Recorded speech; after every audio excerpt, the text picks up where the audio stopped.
بسم اللہ الرحمن الرحیم۔ السلام علیکم ورحمۃ اللہ وبرکاتہ۔ سیرت النبوی صلی اللہ علیہ وآلہ وسلم۔ مدنی دور کے کچھ واقعات میں سے سرزمین عرب سے یہود کا انخلا۔ یہودیوں کے 3 قبیلے نبی اکرم صلی اللہ علیہ وآلہ وسلم کی مدینہ تشریف آوری کے وقت وہاں یہود کے 3 قبیلے آباد تھے، بنو قینقاع، بنو نذیر اور بنو قریظہ۔ حضور صلی اللہ علیہ وآلہ وسلم نے مدینہ تشریف لاتے ہی انہیں ایک معاہدہ میں جکڑ لیا تھا۔ یہ پورا معاہدہ بیان کیا جا رہا ہے۔ خون بہا اور فدیہ کا جو طریقہ پہلے سے چلا آتا تھا اب بھی قائم رہے گا۔ یہود کو مذہبی آزادی حاصل ہوگی اور ان کے مذہبی معاملات سے کوئی تعارض نہیں کیا جائے گا۔ یہود اور مسلمان دوستانہ برتاؤ رکھیں گے۔ یہود یا مسلمانوں کو کسی بیرونی فریق سے لڑائی پیش آئے گی تو ایک فریق دوسرے کی مدد کرے گا۔ کوئی فریق قریش کو امان نہیں دے گا۔ مدینہ پر کوئی حملہ ہوگا تو دونوں فریق ایک دوسرے کے شریک ہو کر جنگ کریں گے۔ کسی دشمن سے اگر ایک فریق صلح کر لے گا تو دوسرا بھی اس صلح میں شریک ہوگا، لیکن مذہبی لڑائی اس سے مستثنی ہوگی۔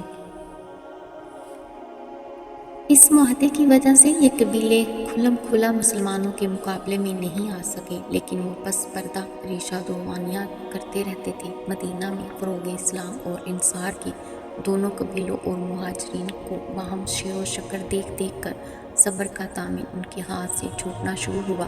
پھر شعبان 2 ہجری میں تحویل قبلہ کے واقعہ نے ان یہودیوں کو سخت برہم کر دیا اور ان کی ناراضگی کا پیمانہ لبریز ہو گیا۔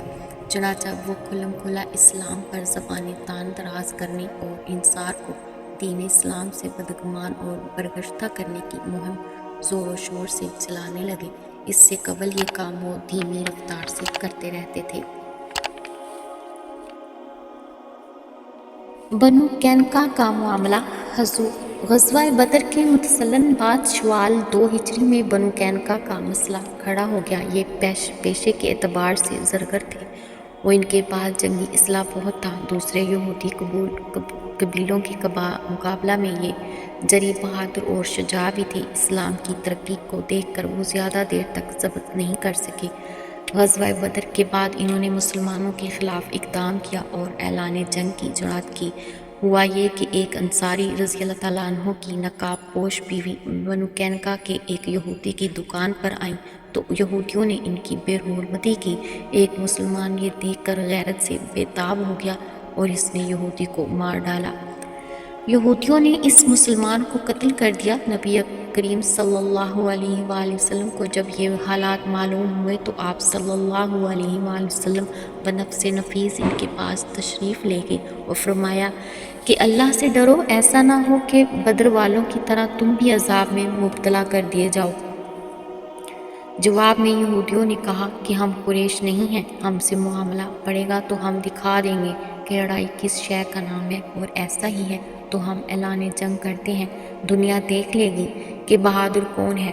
اس طرح ان کی طرف سے نقض عہد اور اعلان جنگ ہو گیا۔ مجبور ہو کر نبی کریم صلی اللہ علیہ وآلہ وسلم نے ان پر چڑھائی کی۔ وہ قلعہ بند ہو گئے۔ 15 دن تک محاصرہ رہا۔ بالآخر وہ اس پر راضی ہوئے کہ رسول اللہ صلی اللہ علیہ وآلہ وسلم جو فیصلہ بھی کریں گے انہیں قبول ہوگا۔ حضور صلی اللہ علیہ وآلہ وسلم نے نرمی اور رافت سے کام لیا اور فیصلہ فرما دیا کہ وہ اونٹوں پر جتنا سامان لے جا سکتے ہیں لے کر جہاں چاہے چلے جائیں۔ وہ اب مدینہ میں نہیں رہ سکتے، چنانچہ وہ اپنا زیادہ سے زیادہ مال و اسباب لے کر جلا وطن ہو گئے۔ ایک روایت کے مطابق ان میں سے کچھ لوگ خیبر میں جا کر آباد ہو گئے، جو مدینہ سے 200 میل شمال کی طرف یہودیوں کا ایک بہت مضبوط گڑھ تھا۔ یہ بڑا سرسبز اور زرخیز علاقہ تھا۔ بنو نذیر کا معاملہ۔ غزوہ احد کے بعد اسی نوع کا معاملہ ربیع الاول 4 ہجری میں یہود کے دوسرے قبیلے بنو نذیر کے ساتھ ہو گیا۔ یہ قبیلہ عرب کی ایک مضبوط قبیلہ طے کا حلیف تھا۔ قبیلہ طے کے اشرف نے اس یہودی قبیلہ کے سردار ابو رافع کی لڑکی سے شادی کی تھی۔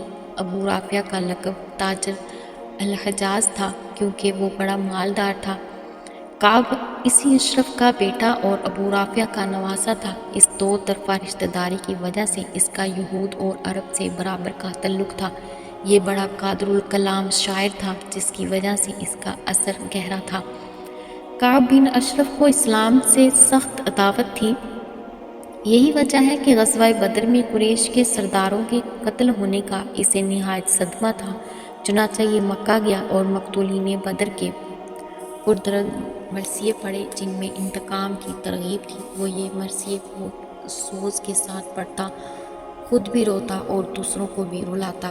الغرض قریش کو مدینہ پر انتقامی طور پر چڑھائی کرنے کی ترغیب میں اس نے نہایت مؤثر کردار ادا کیا تھا۔ پھر جب وہ مدینہ واپس آیا تو نبی اکرم صلی اللہ علیہ وآلہ وسلم کی حجوب کہنے لگا اور یہودیوں کو اسلام کے خلاف بھڑکانے لگا۔ اس کے ساتھ ساتھ اپنی دولت مندی کے بل پر منافقین کو اپنا ہم خیال بنانے لگا اور ضعیف الایمان لوگوں پر اثر انداز ہونے لگا۔ اس نے اسی پر اکتفا نہیں کیا بلکہ سازش تیار کی کہ چپکے سے نبی اکرم صلی اللہ علیہ وآلہ وسلم کو قتل کرا دے۔ چنانچہ اس نے ایک روز آپ صلی اللہ علیہ وآلہ وسلم کو دعوت میں بلایا اور اپنے چند لوگوں کو مقرر کر دیا کہ وہ یک بارگی حملہ کر کے حضور صلی اللہ علیہ وآلہ وسلم کو شہید کر دے۔ اللہ تعالیٰ نے وحی کے ذریعے اپنے نبی صلی اللہ علیہ وآلہ وسلم کو اس سازش سے مطلع فرما دیا۔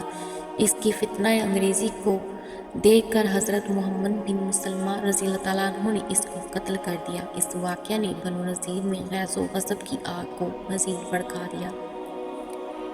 مزید برآں وادی نخلہ میں قبیلہ بنو عامر کے جو 2 اشخاص قتل ہوئے تھے، ان کا خون بہا ابھی تک واجب الادا تھا۔ اس کا ایک حصہ معاہدے کی روح سے یہود کے قبیلے بنی نذیر پر باقی تھا۔ اس کے مطالبہ کے لیے نبی اکرم صلی اللہ علیہ وآلہ وسلم بنو نذیر کے پاس تشریف لے گئے۔ انہوں نے تھوڑی سی رد و قطع کے بعد بظاہر حضور صلی اللہ علیہ وآلہ وسلم کی بات تسلیم کر لی، لیکن انہوں نے درپردہ ایک شخص کو مقرر کر رکھا تھا کہ وہ چپکے سے حضور صلی اللہ علیہ وآلہ وسلم پر بالا خانہ سے پتھر گرا دے، اس لیے کہ حضور صلی اللہ علیہ وآلہ وسلم بالا خانہ کی دیوار کے سایہ میں کھڑے گفتگو فرما رہے تھے۔ حضور صلی اللہ علیہ وآلہ وسلم کو اس سازش کا علم ہو گیا اور آپ صلی اللہ علیہ وآلہ وسلم فوراً مدینہ واپس چلے آئے۔ ادھر قریش کی جانب سے بنو نذیر کے پاس پیغام پر پیغام آ رہے تھے کہ تم محمد صلی اللہ علیہ وآلہ وسلم کو قتل کر دو، ورنہ ہمیں جب بھی موقع ملا، جو ضرور مل کر رہے گا، تو ہم تمہارے قبیلہ کو تیغ کر دیں گے۔ یہود خود بھی نبی اکرم صلی اللہ علیہ وآلہ وسلم کی دعوت توحید کا فروغ دیکھ کر انگاروں پر لوٹ رہے تھے۔ انہوں نے ایک سازش کے تحت نبی اکرم صلی اللہ علیہ وآلہ وسلم کو پیغام بھیجا کہ آپ صلی اللہ علیہ وآلہ وسلم اپنے 30 اصحاب کو ساتھ لے کر آئیں، ہم بھی اپنے علماء و احبار کو جمع کر رکھیں گے۔ آپ صلی اللہ علیہ وآلہ وسلم کی دعوت اور آپ صلی اللہ علیہ وآلہ وسلم پر نازل شدہ کلام الہی سن کر اگر ہمارے علماء تصدیق کر دیں گے تو ہم اسلام قبول کر لیں گے۔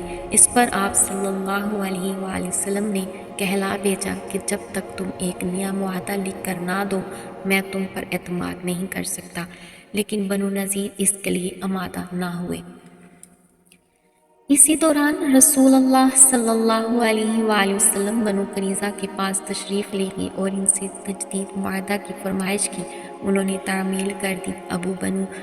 ابو بنو نذیر کے سامنے گویا ایک نذیر موجود تھی، لیکن اس کے باوجود وہ کس طرح دوبارہ معاہدہ کے لیے آمادہ نہیں ہوئے۔ آخرکار انہوں نے پیغام بھیجا کہ آپ صلی اللہ علیہ وآلہ وسلم 3 آدمی لے کر آئیں، ہم بھی اپنے 3 عالم لے کر آتے ہیں اور کسی درمیانی جگہ جمع ہوتے ہیں۔